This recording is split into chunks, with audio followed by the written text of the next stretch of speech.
अस्सलाम वालेकुम, आप देख रहे हैं प्रोग्राम खबर ये है। मैं हूं शाजिया अकरम। प्रोग्राम में मेरे साथ हैं समी इब्राहिम और सईद काजी। नाजरीन, आज हम इमरान खान की सियासत पर बात करेंगे जो कि उभरते हुए लीडर के तौर पर सामने आ रहे हैं। एक तरफ इमरान खान ने एमक्यूएम की जानिब से एपीसी में शिरकत पर इनकार किया, लेकिन दूसरी जानिब शेख रशीद के साथ इमरान खान के इंतखाबी इत्तेहाद की खबरें आ रही हैं। और दूसरी जानिब तालिबान ने इमरान खान को मारने की धमकी दे दी है कि अगर इमरान खान ने जनूबी वज़ीरिस्तान में मार्च किया तो हम इमरान खान को मार देंगे। लेकिन बहुत से लोग जो इमरान खान को तालिबान खान कहते हैं, क्योंकि इमरान खान को तालिबान का हामी भी समझा जाता है, इनके लिए हैरानगी की बात यह है कि आखिर तालिबान ने इमरान खान को मारने की धमकी क्यों दी है, जबकि इमरान खान तो ड्रोन हमलों के खिलाफ मार्च करने जा रहे हैं। आखिर ये सारा माजरा है क्या, इस पर आज हम बात करेंगे। हमारा आज का सवाल भी सुन लीजिए। सवाल आज का हमारा जुड़ा है खानदानी मनसूबाबंदी से। आप क्या समझते हैं कि जो खानदानी मनसूबाबंदी है ये गैर इस्लामी है? इस पर अपनी राय दीजिए, ईमेल कीजिए, SMS कीजिए या टेलीफोन कॉल के जरिए अपनी राय का इजहार कीजिए। और बहुत सी खबरें आज के हवाले से आपके साथ शेयर करने के लिए सबसे पहले आज समी साहब से पूछते हैं। आपने आज के सवाल का जिक्र किया खानदानी मनसूबाबंदी का, तो मैं जिस खबर को आज मैंने चुना है वो आबादी में इजाफे के हवाले से। जिस तरह हमारी आबादी बढ़ रही है 2004 तक 2020 में वो 204 मिलियन तक हो जाएगी, तो इस पर जिक्र करेंगे कि क्या वो हमारे रिसोर्सेज उससे मैच कर रहे हैं या नहीं। और दूसरा काई साहब, एक वो भी वसाइल से जुड़ी हुई बात है, पानी की चोरी बहुत हो रही है पाकिस्तान के, ख़ास तौर पे जो रूरल एरियाज़ हैं, ज़राती पानी जो है उस पर देखेंगे कि किस तरह के हमारे यहाँ कवानीन हैं और उनमें किस किस्म की तब्दीली की ज़रूरत है। और फिर 2-3 दिन कबल मैंने एक ज़िक्र किया था, सऊदी अरब में जो इंटेलिजेंस चीफ़ हैं वो नए आए हैं, प्रिंस बैंदर बिन सुल्तान, तो आज उस पर ज़रूर बात करेंगे कि क्या उसके असरात हो रहे हैं, खित्ते में क्या होंगे, और अमेरिका उनको और सऊदी अरब उनको अपॉइंट करके क्या हासिल करना चाहता है। सही जी काजी साहब। शाजिया, आगाज़ में ज़ाहिर है एक ख़बर है जो बड़ी अहम ख़बर है और वो है बिजली की खबर। इसमें ये मैंने इसको इसलिए चूज़ किया कि प्लानिंग कमीशन के एक मेंबर ने आलमोस्ट ये कह दिया जी ये मसला अब ला यन हल है, और जो है ये उसकी वजूहात भी उन्होंने स्टेट की हैं। अहम तो ज़ाहिर है हर किसी को पता है, इसलिए है कि 3 से 4% जो ग्रोथ है हमारी उसको शेव ऑफ कर रहा है ये क्राइसिस। और उन्होंने जो वजूहात बयान की हैं टैसिटली वो भी कर दी हैं जो आमतौर पे नहीं की जाती, करप्शन की और जो है वो प्रॉफिटियरिंग की और मिसमैनेजमेंट की। इस पर हम बात करेंगे और इससे कैसा पाकिस्तान मार्ज़ वजूद में आ रहा है, आज इस एंगल से इस खबर को अप्रोच करेंगे। दूसरी खबर हमारी सेहत के हवाले से, वो मैंने एक बयान चूज़ किया है। पंजाब के जो वज़ीर हैं तो वज़ीर तालीम, उन्होंने बताया जी कि हमने रिकॉर्ड बजट खर्च किया है सेहत पर। सेहत की अमूमी सूरत हाल क्या है भाई, हमारा मजाक तो ना उड़ाएं। जो सेहत का हालत ज़ार है हमारे यहाँ, जो एक तबकाती निज़ाम सेहत यहाँ पे है, ये तो खैर हुक्मरान तो बाहर चले जाते हैं, तो इस पर हम बात करेंगे। और फिर आखिर में भी कम दिलचस्प खबर नहीं है, ये मैं जो अमेरिका का निज़ाम है जो जेलों का, इस पर बात करूँगा। ख़ास तौर पर वो वेड पेज जिसने सिखों कि उस टेंपल पे हमला किया, उस पर मैं थोड़ा सा मैंने काम ये किया है कि वो क्यों, वो उसकी क्या मसाइल थे।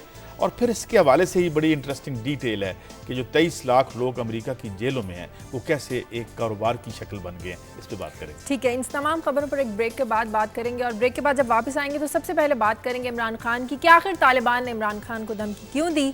एक ब्रेक के बाद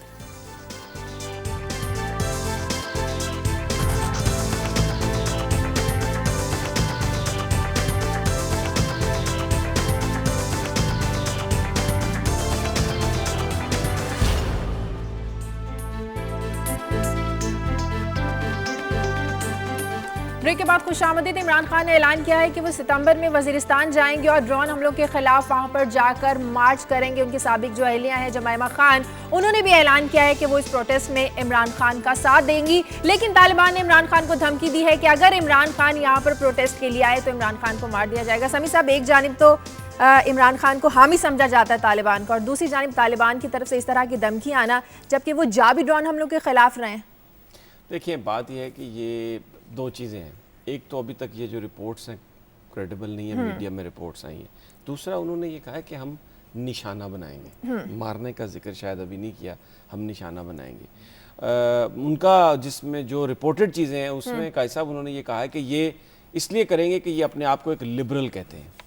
तो तालिबान ये कहते हैं कि हम जो लिबरल आदमी है उसको हम काबिल, वो हमारे लिए काबिल कबूल नहीं है, और ये तो मगरब के एक नुमाइंदे हैं। जबकि जो इमरान खान की पॉलिसीज़ हैं वो वाज़े तौर पर इस इलाके में जो दहशतगर्दी के ख़िलाफ़ जंग की जो जिस तरह से जारी है उसके ख़िलाफ़ है। वो हमेशा कहते हैं मुज़ाकरात के ज़रिए मामला हल करें, पाकिस्तान की तरजीहात के मुताबिक पॉलिसी बनाएं, और ये उनका एक बड़ा बोल्ड अनाउंसमेंट थी कि मैं वज़ीरिस्तान में जाऊँगा और ड्रोन हमलों के ख़िलाफ़ एक मार्च करूँगा। इससे पहले वो कोयटा में भी वाहिद वो सियासतदान हैं गुज़श्ता कई महीनों में, कई सालों में, जिन्होंने एक जलसा आम किया कोयटा में और एक बड़ा मैसेज दिया, लोगों ने भी बड़ी पार्टिसिपेशन की। तो ये मेरा नहीं ख्याल कि ये जो मामला है तालिबान का, ये जब तक इसकी कोई क्रेडिबल चीज़ ना आ जाए पूरी इसकी कि जी बिल्कुल उन्होंने ये बात कही है, मुझे लगता है कि किसी ने इमरान खान को रोकने की कोशिश की है।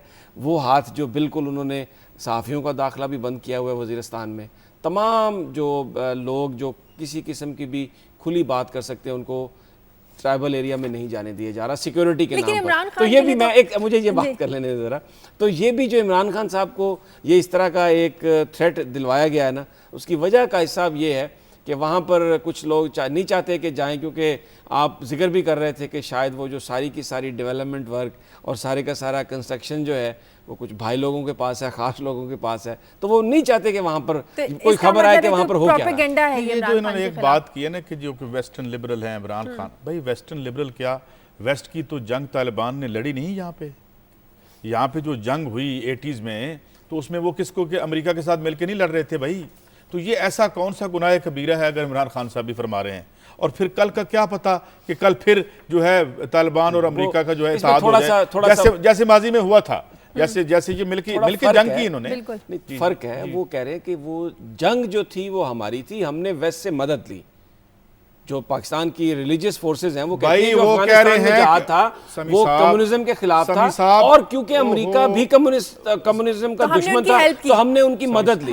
एक दुश्मन को मारने के लिए दूसरे दुश्मन की मदद ली। ये तो ऐसी है जैसे मैं ये कह दूं कि हम IMF की मदद कर रहे हैं, हम वर्ल्ड बैंक की मदद कर रहे हैं, हमने जरा अमेरिका का जो है वो जरा उसको, और वो भाई कोल्ड वार थी, 2 सुपर पावर्स लड़ रही थी, आप इस्तेमाल हुए उनके हाथों और आपको उसका मुआवजा भी मिला। ये तारीख में लिखा हुआ है हर जगह पे। लिहाजा ये ना आप कहें कि कोई आप अलाइज थे। अलाइज आप कैसे थे अमेरिका के? कभी आप बन सकते हैं अलाइज? ये नहीं मतलब ये बात तो मैंने नहीं कही। मैं तो ये कह रहा हूं कि जो लोग लड़ रहे थे रूस के खिलाफ अफगानिस्तान में, अमेरिका की जिन्होंने मदद आप मुझे वो ये कहते हैं कि एक दुश्मन को मारने के लिए दूसरे की मदद की। उस वक्त फाटा से डॉलर अमेरिका जा रहे थे या अमेरिका से इधर आ रहे थे? तो अलाइज कौन थे भाई? अलाइज नहीं, वो कह रहे मदद ले रहे थे हम। बहरहाल चलें आगे चलते हैं। बात ये शाजिया, लेकिन इमरान खान के लिए तो ये पॉजिटिव बात हुई जो इमरान खान को जो तालिबान खान कहते थे, जो क्रिटिसाइज करते थे कितना इमरान खान जो तालिबान के हामी है, उनके लिए तो पॉजिटिव हुई बात। इमरान खान, पहली बात तो ये कि उनके बारे में ये बात तब तय होगी कि वो कोई इनकलाबी लीडर नहीं है। वो जो एस्टैब्लिश्ड ऑर्डर है वो उसके लीडर हैं। इमरान खान जो एक मैसेज जहां से, ये आपकी अपनी सोच है। ये देखें, ये अब जाती कर रहे हैं कि ये बात तय कैसे होगी? आपकी सोच है, आप कह रहे हैं ये बात तय होगी। अगर मैंने ये बात की है तो मैं इसको सपोर्टिंग आर्गुमेंट की इजाजत दे सकती हूं। कोई बुनियादी माशी प्रोग्राम उन्होंने पेश नहीं किया। न्यू लिबरल इकोनॉमिक्स जिसने चीथड़े उड़ा दिए आम आदमी के पूरे ग्लोब पे, इस हवाले से उनका प्रोग्राम सामने नहीं आया। उनका प्रोग्राम सामने ये आया कि ये जो 1902 मॉडल की गाड़ी है जो रुक गई है, मैं इसमें ना जिस तरह वो आगा साहब ने पानी से चला रहे हैं, वो चलेगी तो हम देख लेंगे, अल्लाह करे चल जाए तो मैं ये गाड़ी चला दूंगा। वो ये नहीं कह रहे कि यार इस गाड़ी का इंजन ओवरहॉलिंग चाहिए, इसमें कोई बुनियादी 5-7 पुर्जे तब्दील कर रहे हैं। मैं आसान ज़बान में बात कर रहा हूं। तो वो एस्टैब्लिशमेंट यहाँ की हो या इंटरनेशनल एस्टैब्लिशमेंट हो, उसको मैसेज वो यही दे रहे हैं कि भाई मैं इसको चला लूंगा। यहाँ बड़ा मसला गवर्नेंस का है और करप्शन का है। अच्छा, अब मेरा ख्याल है ये बात वो सही कह रहे हैं। नहीं, मुझे एफबीआर आपका कह रहा है कि 1000 अरब रुपए की करप्शन, अगर वो रुक जाए 1000 अरब रुपए की करप्शन तो सारे मामला हल हो जाए।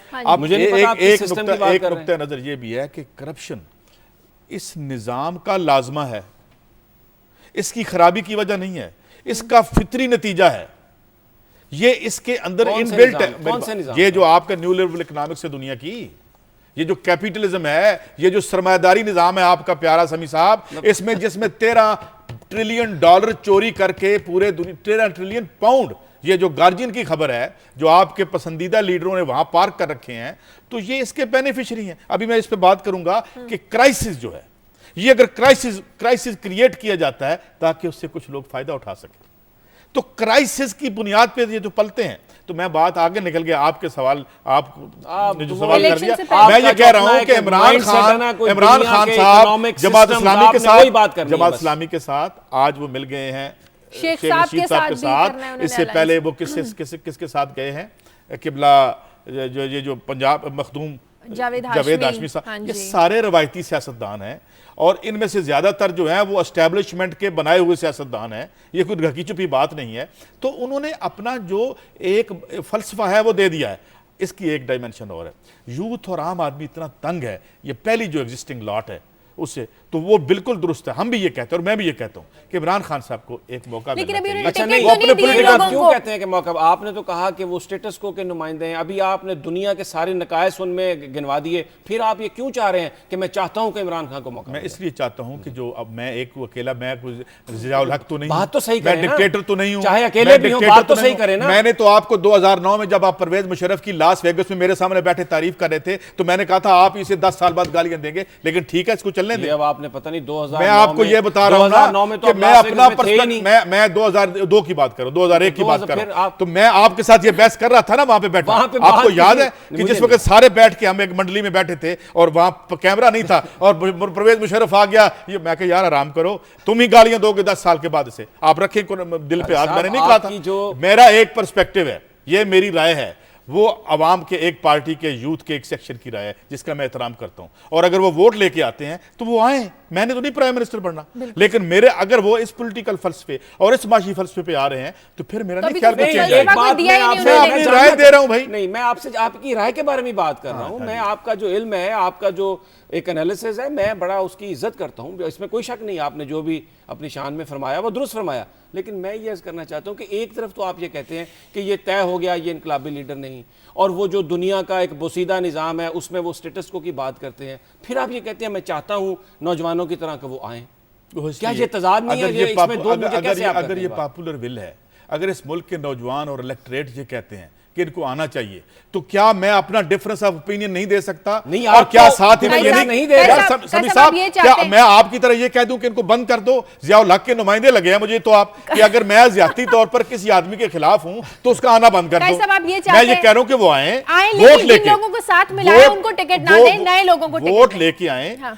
अभी तक जो उन्होंने अपना सियासी और माशी फलसफा बयान किया है, मुझे मेरी नाचीज और नाकिस निगाह में वो ये है, और अगर अवाम उन्हें लेके आना चाहते हैं तो हम भी कहेंगे भी अवाम ले आए तो आए, वो करें, डेमोन्स्ट्रेट करें। अब मैं ये कह दूं, आज तो मुझे खुदा की कसम, मुझे आपसे डिक्टेटोरियल किसी की मुझे नजर नहीं आई बात कि अगर एक जाती तौर पे मैं किसी से डिफरेंस ऑफ ओपिनियन रखता हूं तो मैं कहूं यार वो दुनिया से मादूम हो जाए, वो खत्म हो जाए, वो आए ही ना। ये क्या आर्गुमेंट दिया आपने भाई? समझने के लिए मैंने आपसे सवाल किया, मैंने आपकी बात बड़ी कंफ्यूज नजर आई, मैंने इसलिए सवाल किया। देखो ये जो इमरान खान की बात, देख मैं मानता हूं कि मेरे इल्म में कमी है आपकी निस्बत, मुझे नहीं समझ आई, ये तो मेरा दावा ही नहीं है, मैं इसलिए समझने के लिए मैंने आपसे सवाल किया। अब आ जाते हैं इमरान खान साहब की सियासत पर। आपने ये कहा कि जनाब वो जो करप्शन है वो इस निज़ाम, वो वजह नहीं है कोई, ये इस निज़ाम की पैदावार है। होगी निज़ाम की पैदावार, दुनिया में बहुत सारे इस तरह की खित्ते हैं जहाँ पर जो आप कह रहे हैं सही होगी वो बात। पाकिस्तान के हवाले से एक सीधी सी बात है जो आप हमेशा अपने फरमाते हैं कि जी 1000 अरब रुपए की करप्शन है। अब अगर आप सालाना 1000 अरब रुपए की करप्शन रोक लेते हैं तो पाकिस्तान के जो बहुत सारे मसाइल हैं वो हल हो सकते हैं। यही सिस्टम। मैं थोड़ा सा जवाब दे दूं। मैं एक छोटा सा एक लाइन का इंटरव्यू बीबीसी पे मैं 2 दफा कोट कर चुका हूँ, आज बड़ा पर्टिनेंट हो गया। एक अंडरवर्ल्ड की ड्रग जो जैसे क्या कहते हैं बैरनस कह लें, बैरनस थी, उसको एक इंटरव्यू किया और बीबीसी पे थोड़ा सा चला। उन्होंने पूछा क्या ये जो ड्रग का मसला है ये ख़त्म हो सकता है? उसने कहा जी बिल्कुल ख़त्म हो सकता है, मगर इसके लिए पहले ड्रग एजेंसी ख़त्म करनी पड़ेगी और मुमकिन है फिर हुकूमत भी ख़त्म करनी पड़ेगी। तो हजूर जिस निज़ाम पे ये लोग बैठे हुए हैं आपके पसंदीदा और प्यारे, जिनकी मदद सना में आप कलाबे मिला रहे होते हैं, they are part and product of this system and they will never let, ये बेनिफिशियरी होते हैं क्राइसिस के। क्राइसिस से ये अपना फायदा और दिहाड़ी लगा रहे हैं। मैं ये अर्ज कर रहा हूं, हुकूमत को खत्म करना पड़ेगा। देखिए हुकूमत को भी खत्म कर दे अगर करना पड़ता है तो इलेक्शन में अगर इमरान खान साहब आएंगे तो ये हुकूमत खत्म ही होगी ना इसमें। लेकिन मैं इनके इस बात पर बड़ा हैरान होता हूं कि अब ये जो सारा फलसफा हयात इन्होंने पेश किया ना, एक जो ड्रग का कारोबार करने वाली जिसको वो इतनी अथेंटिक इन्होंने बना दी है, उसके जो ख्यालात हैं, जो ये काम करती है, गलीज़ काम करती है ड्रग्स का, कि उसके ख्यालात को बड़े आला और कोई गाइडलाइन बना के वो पेश करके तो उन्होंने अपना हल पेश कर दिया। वो क्योंकि वो कहती है, औरत ये कह रही है कि आपके पसंदीदा ये जो हुक्मरान है, मैं उनके लिए ये लफ्ज़ इस्तेमाल नहीं करता, मैं उनके साथ मिलकर ये धंधा कर रही हूँ। मैं जब ये कहता हूँ कि कार्टल्स और हुक्मरानों में फर्क नहीं रहा, ये कारोबारी लोग हैं, तिजारती लोग हैं, ये खुद कारोबार कर रहे हैं और हुकूमत इनकी तिजारत और कारोबार का जरिया है। नहीं, वो बड़ी ये कह रहा हूँ, नहीं, वो बड़ी मोतबराना बात है आपके लिए। आपके लिए वो मोतबर हैं जो यहाँ से पैसे हुंज के और चोरी करके बाहर फेंक देते हैं, जिनके तहफ़्फ़ुज़ में आप हम पे हमला ही कर देंगे किसी दिन। तब्दीली चाहते हैं ना, आप भी तब्दीली चाहते हैं, समी साहब भी चाहते हैं। समी साहब हमेशा यही कहते हैं कि इलेक्शन हो, और वो मुझे पता ड्रग बेचने वाली अच्छी क्यों लगी, उसने सच तो बोल दिया। बेच तो ये भी ड्रग रहे हैं, एफेड्रेन बेच रहे हैं, आपके सच नहीं बोलते। आपको ये सारे डिक्टेटर, ये सारे ड्रग बेचने वाले सब अच्छे लगते हैं क्योंकि वो सारे इस निजाम के खिलाफ। अली मूसा गिलानी के हामी तो आप हैं हुजूर। यहाँ पे जब भी बात होती है एफेड्रीन बेचने वालों के तो तहफ़्फ़ुज़ में आप उठ के आ जाते हैं। एक कॉलर है शेखुपुरा से, अकरम। हेलो, अस्सलाम वालेकुम। जी वालेकुम सलाम। मोहम्मद अकरम मलिक बात कर रहे हैं शेखुपुरा से। जी जी, बात कीजिए। शाजिया कैसी हैं आप? बिल्कुल, अल्लाह का शुक्र, ठीक ठाक। जी, दूसरा मैं बात करना चाह रहा, ये जो इमरान खान साहब से बात हो रही थी, काजी साहब जो मैं कि उनको एक तरफ तो इनकलाबी लीडर मान नहीं रहे, दूसरी तरफ ये कह रहे हैं कि उन्हें आना चाहिए, और तीसरी तरफ कह रहे हैं अगर आवाम लेके आती है। और आई थिंक इनका नॉलेज मुझसे बहुत ज़्यादा है। ठीक है, हम तो एक लेबर, मैं एक मजदूर बंदा हूँ, इनका तो मेरा काम ही है खबरों के बीच रहना। काजी साहब, आपको पता होगा कि एक खबर ये भी गर्दिश करती है कि मुशर्रफ साहब ने कहा था कि अगर आप मेरा साथ देते हैं तो इमरान खान साहब को पीएम बन सकते हैं।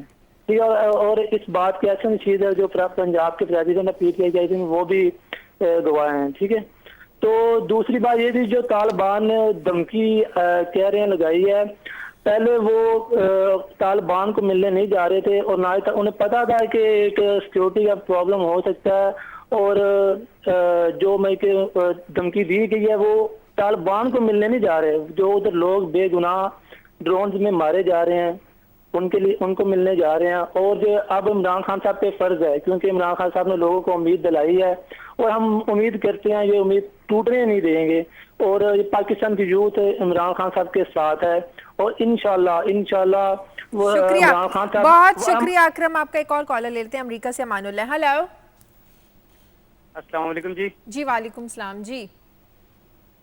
आपका प्रोग्राम देखा है, इससे पहले भी मैंने कॉल की थी। पहली बात तो मैं बताना चाहता हूँ कि राय मेहरबानी समी साहब और काजी साहब की जो गुफ्तगू है वो हमारे तमाम माशरे के लिए बहस मुबासे के तौर पे जिस तरह बहस करते हैं ये मुनासिब नहीं कि आम मीडिया पे ये बहस की जाए। ठीक है, एक अंदाजे गुफ्तगू बेहतर करें। और सबसे अहम ये कि जो तालिबान और इमरान खान की बात कर रहे हैं, खुदारा तालिबान की बातें, अलकायदा की बातें, मदरसे की बातें, ये प्लीज फाइंड आउट करें और नॉमिनेट करें कि कौन से बंदे तालिबान हैं, कौन से बंदे अलकायदा के हैं, कौन से बंदे कहाँ के हैं, मदरसे के हैं।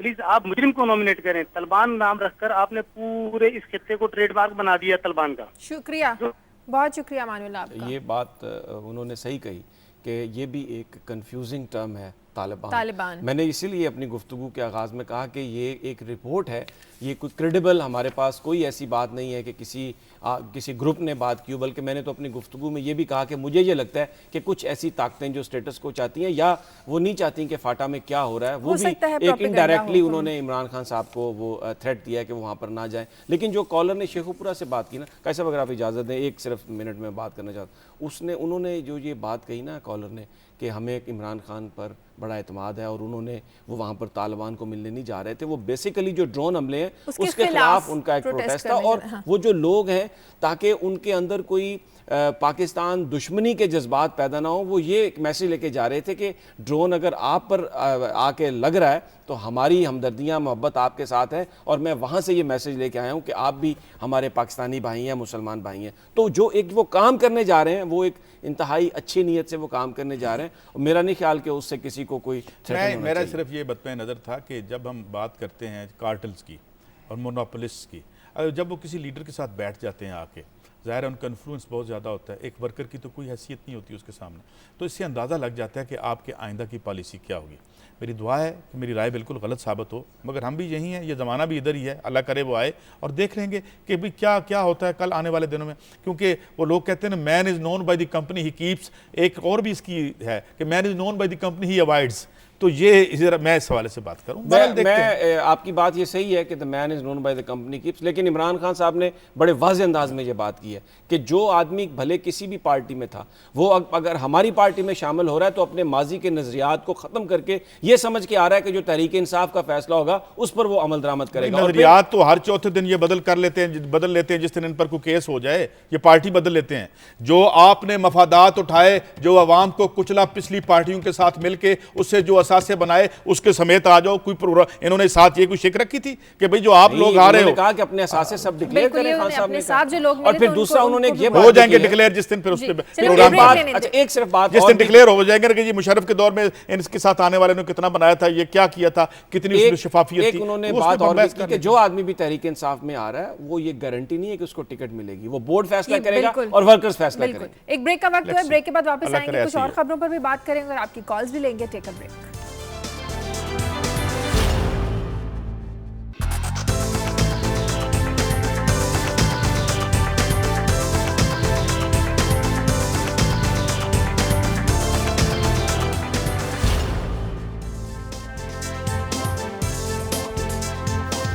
ब्रेक के बाद खुशामदीद। समी साहब, आपकी खबर थी कि पाकिस्तान की आबादी बढ़ती जा रही है। इस वक्त लगभग तकरीबन 18 करोड़ की आबादी है। इसके लिए बहुत से प्रोग्राम भी तश्कील दिए जाते हैं, मनसूबाबंदी के लिए अवेयरनेस के प्रोग्राम दिए जाते हैं, लेकिन इसके बावजूद हमारी आबादी अभी तक कंट्रोल नहीं हो सकी। शाजिया, बड़ा संगीन मसला है। एक तो हम वसाइल की कमी का शिकार हैं और दूसरी तरफ ये जो पॉपुलेशन बढ़ रही है, काजी साहब 2020 तक ये बताया जा रहा है कि 20 करोड़ से ज़्यादा हो जाएगी और 2000 आगे चलकर तो ये पता नहीं 300 मिलियन तक पहुंच जाएगी पॉपुलेशन। लेकिन इसमें बहुत सारे कामयाब जो नहीं हुए प्रोग्राम, उसमें एक बड़ी वजह ये आती है कि कुछ जो मजहबी हलके हैं वो ये समझते हैं कि पॉपुलेशन पर जो कंट्रोल है वो गालबन गैर इस्लामी हो सकता है। ये एक सबसे एक बड़ी वजह बताई जाती है कि जिसकी वजह से हमारे यहाँ ये पॉइंट ऑफ व्यू ले लेते हैं। इस वक्त हमारे साथ मजहबी स्कॉलर जावेद अहमद गामदी है कि मजहब इस लिहाज से क्या कहता है। बहुत शुक्रिया जावेद साहब। हमारा आज का सवाल भी ये है कि क्या खानदानी मनसूबाबंदी गैर इस्लामी है? देखिए, इंसान जिस काम को भी करता है उसे अक्ल और शऊर के साथ करना चाहिए। अगर अल्लाह ताला बच्चे कहीं दरख्तों पर लगा देते तो उनके बारे में वही तय करते कि कितनी तादाद में भेजने हैं, लेकिन ये मामला इंसान के जरिए से किया जाता है और इंसान एक साहिब अक्ल, साहिब इल्म और साहिब शऊर मखलूक है। अल्लाह ने उसको इरादा इख्तियार भी दिया है, लिहाजा जब वो बच्चे की पैदाइश के लिए तमहीद बांधता है तो उसे तमाम हालात का जायजा लेना चाहिए। ये देखना चाहिए कि माँ बच्चे की मुतहम्मिल हो सकती है या नहीं, ये देखना चाहिए कि पहले बच्चे की तरबियत और तालीम से वो फारिग हो गए हैं या नहीं, ये देखना चाहिए कि उनके माशी हालात कैसे हैं और वो इस बच्चे की जिम्मेदारी किस तरह उठाएंगे। ये सब चीज़ें देखना ज़रूरी हैं। यहाँ मामला जायज़ का नहीं है, ये उनके लिए लाजिम है कि वो इन सब चीज़ों का ख्याल रखें। जिस तरह एक किसान के लिए ये लाजिम है कि वो अगर फसल बो रहा है तो वो ये देखे कि मैं क्या बो रहा हूँ, ये देखे कि ज़मीन की हालत क्या है, ये देखे कि मंडी में इसकी खपत कैसी है। इसमें तो कोई शुबा नहीं है कि कुरान ये कहता है कि ये जो खेती उगाते हो ये तुम नहीं, ये खुदा उगाता है। लेकिन इसमें चूंकि इंसान शामिल हो जाता है तो इंसान के लिए इल्म से, अकल से, शऊर काम लेना ज़रूरी। अच्छा गामदी साहब, ये जो मामला है, ये जो हम देखते हैं बड़ी डेवलप्ड वर्ल्ड है, अमेरिका वगैरह में भी जो अबॉर्शन और उसके प्रो और हमायत में लोग हैं और बहुत एक संगीन मसला वहाँ पर भी है। तो अब इसका हल कैसे तलाश किया जाए, क्योंकि जो पॉपुलेशन प्लानिंग के जो भी प्रोग्राम हैं पाकिस्तान में वो नाकाम हुए हैं हमारे यहाँ तो, लेकिन बांग्लादेश एक हम जैसा ही इस्लामी मुल्क है, हमारा ही हिस्सा था, वहाँ पर ये सारा जो मामला है कामयाब हो गया और उन्होंने अपना जो ग्रोथ रेट है पॉपुलेशन का उसको बहुत कम कर लिया है। क्या आप समझते हैं कि किस अंदाज में कन्विंस करने के लिए जो मजहबी हमारे यहाँ जो हमारे अकाबरीन हैं उनको कैसे इस्तेमाल किया जाए? इस तरह बांग्लादेश में किया है, यानी उनके सामने ये सूरत हाल रखिए, जिन अहले इल्म ने इसमें दलाइल के साथ अपना मौक़िफ़ वाज़ेह किया है उसको सामने लाइए। आप इतनी कैफियत को एजुकेशन से बदल सकते हैं। एजुकेशन फॉर्मल भी होती है, इनफॉर्मल भी होती है। हमारे पास मीडिया है, हमारे पास बहुत से ज़राए हैं मेरा अपना एहसास ये है कि इस मामले में हमने कभी काम भी नहीं किया। इसको हदफ बना के काम करना चाहिए। उसकी वजह यह है कि जो काम भी आप मनसूबाबंदी के बगैर करेंगे, सोचे समझे बगैर करेंगे, बेशऊरी के साथ करेंगे, उसके बड़े बदतरीन नताइज निकले। एक सवाल गामदी साहब ये फरमाइएगा कि हम हमेशा एक इशू को आइसोलेशन में ले लेते हैं आमतौर पे। आप समझते नहीं हैं कि जब एक समाज में बहुत सारे शोबे इस तरह से बोसीदा हों, रूबा जवाल हों, तालीम ना हो, हम जो है हर चीज़, तो ये फिर उसी के साथ जुड़ा हुआ एक जो ओवरऑल डी जनरेशन है या जहालत है, उससे जुड़े हुए मसाइल हैं। जी यकीनन ऐसा ही है। असल में बहसियत मजमूई हमने अपने माशरे को जहालत से निकालने की तवज्जो नहीं की। हमारे बुनियादी मसले ही दो हैं, एक गुर्बत और दूसरे जहालत। हमारे सियासतदानों को, मजहबी रहनुमाओं को सबसे ज़्यादा इन्हीं को हदफ बनाना चाहिए और ये कोशिश करनी चाहिए कि कौम का मजमूई शऊर बेहतर हो। ये काम अगर हम नहीं करेंगे तो फिर सारे ही शोबों में जवाल आएगा और उसी जवाल को हम इस वक्त भुगत रहे हैं। ठीक है, बहुत शुक्रिया जावेद अहमद गामदी साहब। इस वक्त हमारे साथ लाइन पर है अलामा रागिब नईमी साहब। बहुत शुक्रिया अलामा साहब। अभी हम बात कर रहे थे जावेद अहमद गामदी के साथ। हमारा आज का सवाल ये है कि क्या ख़ानदानी मनसूबाबंदी गैर इस्लामी है? एक मजहबी सोच ये है कि गैर इस्लामी है, लेकिन अभी जावेद अहमद गामदी साहब कह रहे थे कि इंसान बाशऊर है, अल्लाह ताला ने अकल दे रखी है, अपने रिसोर्सेज देखकर इस तरह की मनसूबाबंदी करनी चाहिए। आपकी सोच क्या कहती है? अलामा साहब आवाज़ आ रही है आपको? शायद मेरे ख्याल में मुझे लगता है कि उनका अच्छा, मैं इस पे ज़रा थोड़ा एक बड़ी अच्छी बात की गामदी साहब ने, इसको जोड़ा गुर्बत और जहालत से। जी अगर आप किसी और मसले को जोड़ लें, पोलियो का मसला ले लें, कोई यानी हमारे समाज को जो क्राइम को ले लें, जो हमें हर चीज़ आपको गुर्बत और जहालत से जुड़ी हुई नजर आएगी। जब हम ये कहते हैं कि कोई एक मसले का इन आइसोलेशन हल नहीं है, एक मसाइल का आपके सामने टोकरा पड़ा हुआ है जिसका नाम आपका समाज है, तो उसमें से आप एक मसला उठा के या चुन के उसको ठीक नहीं कर सकते। आपको ओवरऑल एक बदलाव लाना पड़ता है, प्लानिंग के साथ, मनसूबाबंदी के साथ वो बदलाव, ये जो गामदी साहब बात कर रहे हैं, क्योंकि ये भी जो मसला है और इस पे भी हम आगे भी चल के बात करेंगे कि अब तो यहाँ ये हालत हो गई है कि एक सतह पे आपकी पॉपुलेशन आपका वसीला भी है, वसाइल भी हैं, मगर आप 30-40% आबादी को जो है वो 40% आबादी को आप एक खास निज़ाम और मखसूस निज़ाम के तहत बेरोजगार कर देते हैं, जिससे आप क्या क्या नहीं पैदा कर सकते। मैं अगर और आपको एक बात बताऊँ, एक और पैमाना होता है कि पर जो एक स्क्वायर किलोमीटर है, उस हवाले से हमारी आबादी आज भी उन पैरामीटर से बाहर नहीं गई। लेकिन जो हमारे वसाइल है ना, मसलन जब पाकिस्तान बना था तो जो पॉपुलेशन थी, पानी की बात कर लें, वो तकरीबन 5000 क्यूबिक मीटर से ज़्यादा पानी पर पर्सन अवेलेबल था। अब वो 1100 रह गया है और जिस तरह पॉपुलेशन बढ़ रही है आगे चलकर ये कोई तकरीबन 700-800 कुछ क्यूबिक मीटर जो है ना पर एनम पानी रह जाएगा। पानी की फिगर आई थी कि जब सैलाब आया था 2010 में, तो वो उसकी अगर हम एक तखमीना लगाया गया कि वो $10 बिलियन का पानी था, $10 बिलियन को बर्बाद करके चला गया। वसाइल इस दुनिया में कम नहीं अल्लाह ताला ने रखे। इस जो बॉल और इस ग्लोब पे, उस प्लेनेट पे जो हम बैठे हैं, इसमें इतने वसाइल हैं कि जो हम नाकाबिल तसव्वुर हैं, लेकिन जो हम टैप कर भी चुके हैं वो उसमें भी हम नाकाम इसलिए हैं कि हमने फोर्स्ड इनएक्शन, एक मजबूर जो एक बेरोजगारी है या जो एक लोगों को वहां रख छोड़ा है, क्योंकि हमारा इशू उनको रोजगार देना नहीं है, बिल्कुल मईशत का मसला उनको रोजगार देना नहीं है। आप मामला कितना ख़राब है। 2006 में जो वर्ल्ड बैंक की जो यूनाइटेड नेशन की जो रिपोर्ट थी, उसमें 22% जो पाकिस्तानी थे वो पॉवर्टी लाइन से नीचे थे। अब क्या है, जो रिपोर्ट आ रही है कि तकरीबन 45% पाकिस्तानी ऐसे हैं जो जिनके पास लिमिटेड एक्सेस है हेल्थ की या है ही नहीं।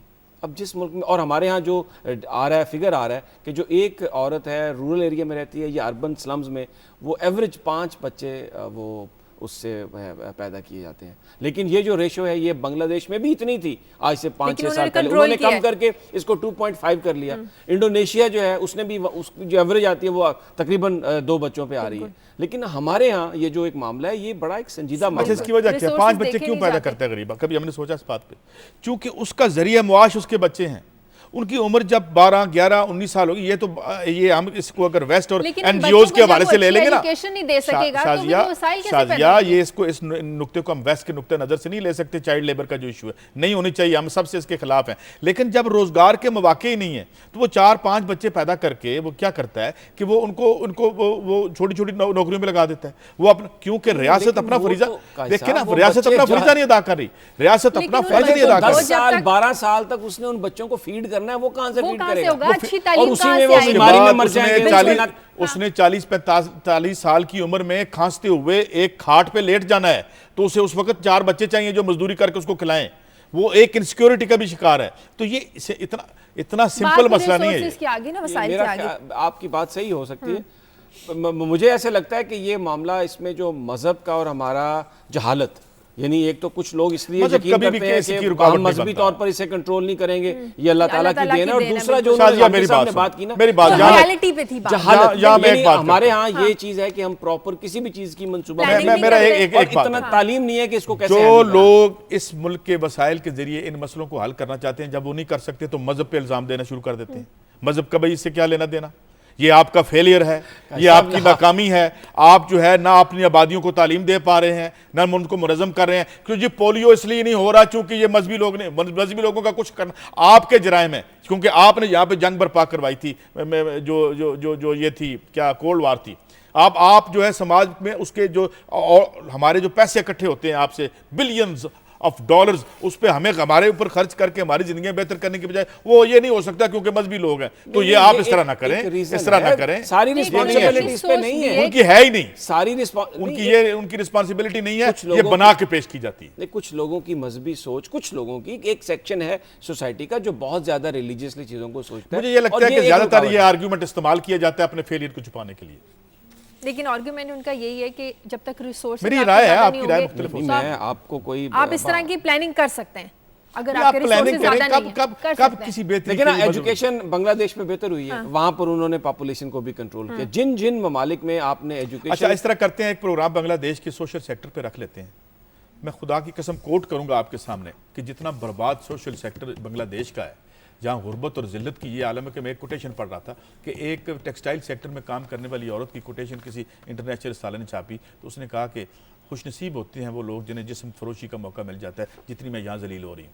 तो ये एक जो हम देखते हैं ना, एक छोटा सा देख लेते हैं हम, ये बर्बादी सारी जो यहाँ तो साउथ एशिया में है, ये साउथ एशिया में ये सिर्फ पॉपुलेशन की वजह से नहीं है, या population is one of the symptoms of a deeper malaise. एक अंदर की बीमारी है, एक डिजीज है जिसमें एक पॉपुलेशन भी, अब हर चीज अपना उलट बन गई है। जो चीज आपकी ताकत बननी चाहिए वो आपकी बीमारी बन जो एक सोच है ना इंतहा पसंदी की। आप भी जब एक बात करते हैं ना, आपने एक पॉइंट की है, ये बात एक औरत की आपने वो बात कर दी है, लेकिन अब इसका क्या मतलब है कि ये सारे बांग्लादेश की ये हालत है? बांग्लादेश में जितनी इस वक्त आबादी नहीं होता, बर्बाद आप कैसे देखिए, उन्होंने वो हर उनकी जो ग्रोथ रेट, अगर तो बांग्लादेश का इंडेक्स निकाल लेते हैं, कल बांग्लादेश के फिगर्स ले आते हैं कि उसने आबादी कंट्रोल करके ये अचीव कर लिया। आप सही पॉइंट साउथ एशिया में इंडिया को देख लेते हैं। अपने मुल्क की तो बात करें, आबादी हमारी ज्यादा, मसाइल हमारे ज्यादा, बांग्लादेश की बात करें। सोशल सेक्टर पे पता नहीं क्या प्रोग्राम न्यूज़ है कराची से, औरंगी टाउन में फायरिंग की गई है, एक शख्स जान बहक हो गया है जबकि 4 अफराद जख्मी हो गए हैं। क्या ये सारा वाकया, बात करेंगे हमारे नुमाइंदे बाबर सलीम से। बाबर,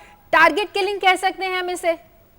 शादी, अब तक पुलिस ये क्लियर नहीं कर पा रही है कि ये वाकया किसी झगड़े में फायरिंग के दौरान हुआ है या बाकायदा शहरियों को इसमें एक बार फिर टारगेट किया गया है। अलबत्ता जो रेस्क्यू इदारे हैं वो अब तक औरंगी टाउन 15 नंबर का इलाका है, जहां पर बंगला बाजार, एक मशहूर बाजार है औरंगी टाउन का, इस एरिया से एक शख्स जिसकी डेड बॉडी है और 4 जख्मियों को रिकवर कर चुके हैं, जिन्हें अब्बासी शहीद अस्पताल मुंतकिल किया जा रहा है। जो इलाका पुलिस है वो इस वाकये की तस्दीक करती है। पुलिस का कहना है कि फायरिंग हुई है जिसमें ये हलाकत और जख्मी सामने आए हैं, तो हम अब तक ये चीज पुलिस के पास क्लियर नहीं है कि इंसिडेंट एक्चुअली है क्या। शादिया, तो फायरिंग करने वाले अफराद के बारे में कुछ पता चल सका? कितने लोग थे, मोटरसाइकिल पर आए, किसी ने उन्हें देखा?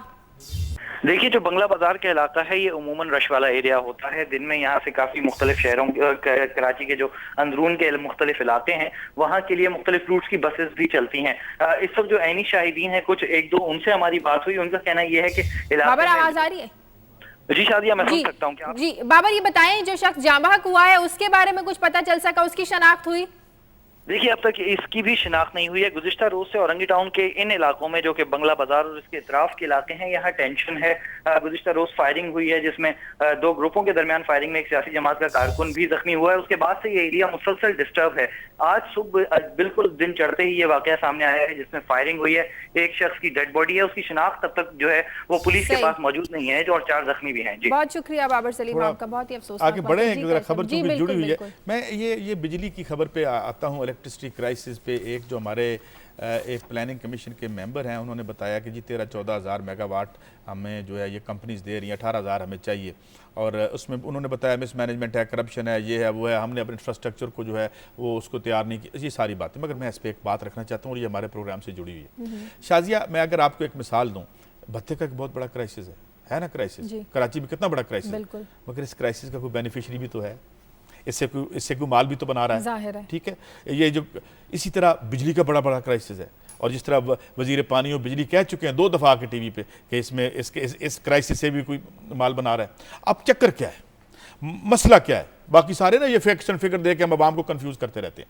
जब हुकूमत और आपके हुक्मरान इन क्राइसिस से बेनिफिट हासिल करने वालों को अटैक नहीं कर सकते, उनका हाथ नहीं रोक सकते, तो ये क्राइसिस पैदा होते हैं और ये पैदा होते रहेंगे। तो ये जो उन्होंने बात की, और फिर उन्होंने ये कहा कि नार्दर्न एरियाज़ में जो हमारे पास वसाइल हैं उससे 50 हज़ार मेगावाट हम पैदा कर सकते हैं, ये वो कह रहे हैं। हाँ, इतना उन्होंने इसमें ऐड किया कि वो ये नहीं पता कि 50 हज़ार राउंड द ईयर हमें मिल सकती है या नहीं मिल सकती। अच्छा भाई, 20 मिल जाएगी, हमारी तो टोटल 18 हज़ार हमें चाहिए, ठीक है। तो इसमें वो शक थोड़ा सा उन्होंने डाला कि, लेकिन इन्होंने ये माना कि 50 हज़ार मेगावाट बिजली, अभी इसको पॉपुलेशन से जरा जोड़ के देखें, हम 4 शहरों को फीड कर सकते हैं यहाँ बैठ के, जितने अल्लाह ताला ने हमें वसाइल यहाँ पे दे दिए हैं। लेकिन क्या है कि जो बुरानों के बेनिफिशरी हैं, जो बुरानों से फायदा उठा रहे हैं लोग, वो बुरान खत्म नहीं होने देते। वो एक पार्टी आती है, पता लगता है ये पावर में आ रहे हैं, उसके साथ बाएं हाथ पे बैठे तस्वीर टीवी पे हमें नजर आ रहे होते हैं, जिसके बाद हमें शक पड़ जाता है कि यहाँ भी कहीं वही मामला ना हो। तो ये मैं एक खबर, एक कॉलर है ननकाना साहब से, रियाज। हेलो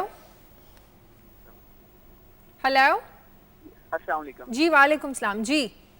सर, मेरा अपना मैडम ये सवाल है कि इमरान खान साहब को जो धमकी मिली है तहरीक तालिबान की जानिब से, इसलिए मिली है क्योंकि उनको पता है कि क्योंकि इमरान खान साहब ने बहुत बड़े दावे किए थे, मैं सुनामी ले आऊँगा, मैं जी लॉन्ग मार्च करूँगा, ये करूँगा, इसलिए उन्होंने धमकी दी है कि ये तो कुछ निकाले, बिल्कुल कुछ निकाले ना। इन्होंने लॉन्ग मार्च किया ना, तो इसमें यानी कि वो सुनामी लेकर आया है, इसलिए उन्होंने ये धमकी दी है। ये मेरा सवाल है। ठीक है, बहुत शुक्रिया जी। धमकी इसीलिए मिली कि उन्होंने अपने आप को लिबरल बोला है। राय है उनकी। पाकिस्तानी पॉलिटिशियंस का वो ये हक है कि जहाँ पर भी वो किसी तरह भी अपने जज्बात का, अपनी पार्टी के लोगों का इजहार करें, कोई धमकी नहीं दे सकता, ना उन्हें कोई रोक सकता। और मेरा नहीं ख्याल कि इमरान खान की जो पर्सनैलिटी है वो कोई धमकियों से झुकने वाली या मरूब होने वाली है। वो एक बिल्कुल वाज़ेह सोच लेके आ रहे हैं, और उन्होंने मुकम्मल तौर पर जो पार्टियाँ हैं, यानी जो इंडिविजुअल दूसरी पार्टियों में अपनी पार्टियों को छोड़कर उनके साथ शामिल होना चाहते हैं, ये समझ कर के वो तहरीक इंसाफ के मंशूर के साथ मिलकर काम करेंगे, उनके लिए तो राहें उनकी खुली हैं। लेकिन वो जो पार्टियां हैं, जो स्टेटस को का सिंबल है, उनके साथ मिलकर वो काम करने के लिए तैयार नहीं है। और मेरा ख्याल है कि ये इमरान खान साहब अभी तक तो जो उन्होंने अभी तक जो बात की है, कोयटा में कहा जलसा करूँगा, उन्होंने किया, फिर उन्होंने बिल्कुल लॉन्ग मार्च भी किया, वो उन्होंने अपनी जो वो थी वो की, और अब ये उसके खिलाफ जा रहे हैं वजीरिस्तान में। मेरा ख्याल है कि जरूर जाएंगे। एक कॉलर है पाकपतन से, जमील। हेलो। अस्सलाम वालेकुम जी। वालेकुम सलाम जी। मैं बात करना चाहता हूँ काजी सईद साहब से। जी काजी साहब से बात करना चाहता हूँ कि काजी साहब, अगर हम पाकिस्तान के अंदर कोई सिस्टम चल रहा है, निज़ाम चल रहा है, तो हम अनफॉर्चुनेटली हम जमहूरियत तो बिलीव तो कर रहे हैं, मगर अपने मजाज के लिहाज से, अपने कहने के अपने तौर तरीके के हिसाब से हमें मैच नहीं करता। बदकिस्मती से अगर इमरान खान साहब ने इस निज़ाम को कबूल करके चलना शुरू कर दिया है और अपने आप को एक लीडर इसलिए साबित करना शुरू करते हैं, डिवोशन पे आ गया, वो अपने आप को सब कुछ पाकिस्तान के लिए देना चाहता है। अगर हम इस पे शक करके भी इस पे कोई फायर कर देंगे, आप बताओ फिर 2% जो अशराफिया है, जो मुल्क पे ऑलरेडी काबिज है, वो हमें कब तक हमें कोई आदमी हमें आने देंगे ऊपर? हमें इमरान खान को सपोर्ट करना चाहिए। इसलिए अगर देखें, अगर हम निज़ाम हम चलाना चाहते हैं, बदकिस्मती हम इससे मैच नहीं करते। हमारी मजबूरी बन चुकी है। दूसरी बात है आगे आपकी मनसूबाबंदी के बारे में। मनसूबाबंदी के बारे में बात यह है कि अगर हम पाकिस्तान के अंदर मनसूबाबंदी भी शुरू कर दें तो हमारे सामने मिसाल चीन की है, कितनी बड़ी आबादी उनकी, उन लोगों ने क्या अपने मेहनत नहीं की, उन लोगों ने 1.5 अरब की आबादी लेके बैठ के दुनिया में छा रहे हैं। अगर आ गए हैं तो हमें ये फजूल बातें हैं कि मनसूबाबंदी कम होनी चाहिए, ज्यादा होनी चाहिए, या 2% शराफिया कंट्रोल कर लो, इंशाल्लाह पाकिस्तान दुनिया के नक्शे पे उभर के सामने आ जाएगा। बहुत शुक्रिया जमील आपका। जी कायल साहब जवाब। देखिए वो तो पहले हमारी बात हो चुकी है इमरान खान पे कि उन्होंने आ भी जाना चाहिए, मगर मैं ये कहता हूँ कि जब हम उम्मीदें लगा लेते हैं ना तो बहुत ज़्यादा भी लगा लेते हैं, तो ये ना हो कि कभी फिर ये भी इशू होता है। और मैंने जो इश्यूज पॉइंट आउट किए हैं वो प्रैक्टिकल हैं। मैं वो देखें, आपने एक काम करना है, एक सिस्टम चलाना है, एक मशीन है, एक निज़ाम है, उस निज़ाम में आपने ये चीज़ें डिलीवर करके देनी है। तो आप जब कहते हैं कि जी मैं मैं ट्रेन पे बैठ के जो है मैं चांद पे चला जाऊंगा या मैं रॉकेट पे बैठ के जाऊंगा, जिस तरह काजी साहब जिस तरह उम्मीदें बहुत ज़्यादा नहीं फैलानी चाहिए, जिस तरह मायूसी भी बहुत ज़्यादा नहीं फैलानी चाहिए। वो तो खैर से आपके हुक्मरानों ने इतनी यहाँ पे सिचुएशन पैदा कर दी है कि उसको वो तो हम एक्सपोर्ट कर सकते हैं। जिस तरीके से 5 सालों में आपने यहाँ मायूसी का कारोबार किया है, जिल्लत जो इंसान को दी है, वो तो इंशाल्लाह आपने बड़ी अबंडेंस थी, बहुत ज्यादा सिमत में बड़ी तेजी से। हम अपने एजेंडे पे हैं कि आपको एक्सपोज करें, आपके हुक्मरान इस एजेंडे पे हैं कि इनको बर्बाद, अगर आप मुझे लोगों को बर्बाद करें। अगर आप मुझे इजाजत दें तो पानी की जो चोरी है उसके बारे में कोई बात कर सकूं, कुछ चोरों को एक्सपोज कर सकूं, अगर आप इजाजत दें तो भाई अब मेरी तरफ से आप उनका तहफ़्फ़ुज़ कर लें, वो तो मैं कहाँ रोक सकता हूँ आपको।